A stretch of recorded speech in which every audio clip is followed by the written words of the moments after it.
Hello banking aspirants, welcome to the Banking Times. हम लाए हैं आपके लिए बैंकिंग कोर्सेज जहां पर आप बैंकिंग के जितने भी सब्जेक्ट्स होते हैं, रीजनिंग, क्वांट, इंग्लिश, सारे सब्जेक्ट्स को कवर करेंगे।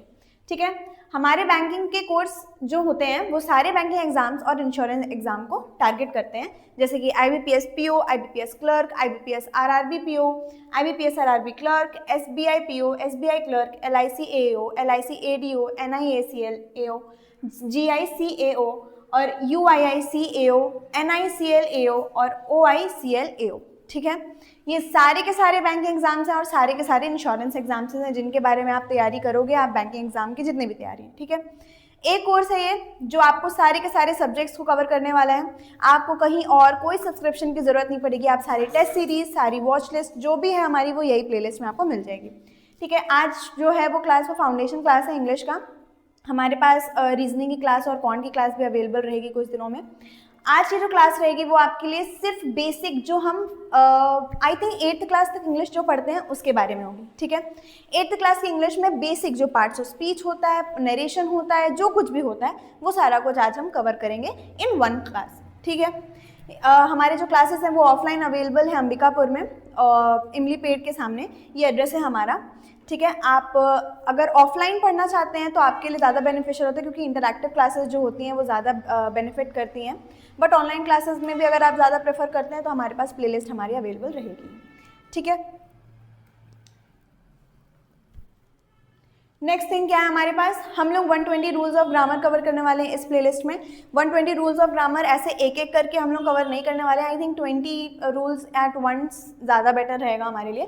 लेकिन आज की क्लास जो होगी वो फाउंडेशन रहेगी, और उसके बाद कल से हम लोग नई क्लास जो हम लोग अपना प्लेलिस्ट में डालेंगे उसमें आपको 120 रूल्स ऑफ ग्रामर कवर करने के लिए मिलेगा। ठीक है, हमारे पास फाउंडेशन क्लास जो है ग्रामर का, उसमें हम लोग क्या क्या कवर करने वाले हैं पहले हम लोग वो देख लेते हैं। सेंटेंस स्ट्रक्चर है हमारे पास अवेलेबल, पार्ट्स ऑफ स्पीच है हमारे पास अवेलेबल। ठीक है, अब सेंटेंस स्ट्रक्चर क्या है वो एक्चुअल में एग्जाम में काम नहीं आ रहा होता है। ठीक है, एग्जाम में क्यों काम नहीं आता है, क्योंकि हमारे को स्ट्रक्चर को आइडेंटिफाई करने या फिर स्ट्रक्चर के टाइप को आइडेंटिफाई करने, वो सब के लिए हम लोग को नहीं बोला जाता है एग्जाम में। But as a English student आपको इतना पता होना चाहिए कि सेंटेंस का स्ट्रक्चर बनता कैसे है। हमारे पास सब्जेक्ट कहाँ पर अवेलेबल होना चाहिए, हमारे पास वर्ब कहाँ पर अवेलेबल होना चाहिए उस सेंटेंस के अंदर, वो है हमारा सेंटेंस स्ट्रक्चर का फर्स्ट क्लास। ठीक है, हम लोग जब शुरुआत भी करते हैं हमारी फर्स्ट क्लास में, सेकंड क्लास में, तो हम लोग सबसे पहले सब्जेक्ट और प्रेडिकेट के बारे में पढ़ते हैं कि वो होता क्या है। ठीक है, तो उसके लिए हमारे पास ये वाली टॉपिक रहेगा।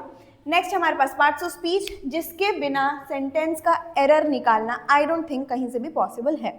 ठीक है, तो पार्ट्स ऑफ स्पीच को बहुत ज़्यादा गौर से, बहुत ज़्यादा ध्यान से पढ़ना है हमें। नेक्स्ट थिंग हमारे पास टेंस है, तो ऑब्वियसली टेंस के बिना तो कुछ ही नहीं है। ठीक है, मैं जब पढ़ाना शुरू करूंगी, जब मैं समझाना आपको शुरू करूंगी, तो आपको ज़्यादातर यही समझाऊंगी कि आप टेंस पे ध्यान दो या फिर आप अपने स्ट्रक्चर में ध्यान दो, क्योंकि जब तक स्ट्रक्चर सही नहीं है तब तक एरर काम नहीं कर पाओगे आप, जब तक टेंस सही नहीं है तब भी एरर नहीं कर पाओगे आप। तो आई थिंक जो क्वेश्चंस हैं वो सारे के सारे बेस्ड होते हैं टेंस, पार्ट्स ऑफ स्पीच और स्ट्रक्चर के अंदर ही अंदर। ठीक है, और इतना ही आपको क्लियर हो जाएगा तो आप बाकी चीज़ों में बहुत ज़्यादा फाइन कर सकते हैं अपने आप को। ठीक है, इसके बाद क्या है, conditional sentences. This is the topic that even I understood later in life. मेरे को पहले इतना बेसिक लगता था कि इसकी क्या ज़रूरत है, बट एक्चुअल में conditional sentence is such A important topic for this, क्योंकि ना कंडीशनल सेंटेंस के ही क्वेश्चंस में सबसे ज़्यादा देखती हूँ। ठीक है, बाकी सारे क्वेश्चंस तो होते ही ऑब्वियसली, बट कंडीशनल सेंटेंस के हर एक आध मॉक में आगे पीछे मैं देख ही लेती हूँ कंडीशनल सेंटेंस से आया हुआ है। ठीक है, तो कंडीशनल सेंटेंस हमारे लिए बेसिक चीज़ रहेगी जो हम लोग को पढ़नी ही होगी। ठीक है, वॉइस है हमारे पास, नॉन फाइनाइट वर्ब है हमारे पास। ठीक है, वॉइस का क्या है, आई डोंट थिंक इतना ज़्यादा इंपॉर्टेंट है, बट जब मैं टेंस पढ़ा रही होंगी तभी मैं आपको वॉइस एक्टिव और पैसिव दोनों साथ में पढ़ा दूंगी। उसमें ही आपका वॉइस का जितना भी क्लैरिटी होनी चाहिए आपको कि वॉइस क्यों है, कैसे है, वो आपको पता चल जाएगी। ठीक है, इसके बाद है नॉन फाइनाइट वर्ब। तो यू विल थिंक कि हम लोग जब पार्ट्स ऑफ स्पीच में वर्ब कंप्लीट कर रहे होंगे तभी हमको ये नॉन फाइनाइट वर्ब देखने के लिए मिल जाएगा। तो why I am putting this topic अलग से एकदम, that is because finite verb तो हम लोग को पूछता ही है एग्जाम में। ठीक है, लेकिन अलग से नॉन फाइनाइट के जो क्वेश्चंस होते हैं वो देखने को मिलते हैं। ठीक है, ज़्यादातर जो चीज़ देखने को मिलेगी वो वाली चीज़ों को हम लोग ज़्यादा गौर से, ज़्यादा ध्यान से पढ़ेंगे ऑब्वियसली। ठीक है, तो उसके लिए हम लोग नॉन फाइनाइट वर्ब को अलग से पढ़ रहे हैं, अलग से ध्यान देंगे। ठीक है, नेक्स्ट चीज़ हमारे पास नरेशन। आई थिंक नरेशन का भी उतना ज़्यादा रोल नहीं है, बट स्टिल आपको अंडरस्टैंड करने के लिए, आपकी अंडरस्टैंडिंग के लिए, बेटर अंडरस्टैंडिंग के लिए narration is also important. Narration मैं जहाँ तक देखती हूँ, सबसे ज़्यादा देखती हूँ उसमें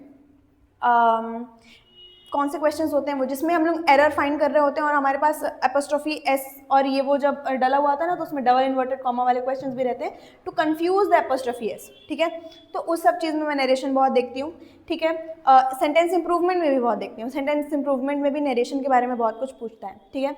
lastly we are going to study starter and connector, ठीक है। स्टार्टर और कनेक्टर के क्वेश्चन मैंने प्रीलिम्स में इतना नहीं देखा है, लेकिन मेंस में दिखता ही दिखता है, तो स्टार्टर कनेक्टर को एकदम ज़्यादा गौर से पढ़ना है उसको भी, ठीक है।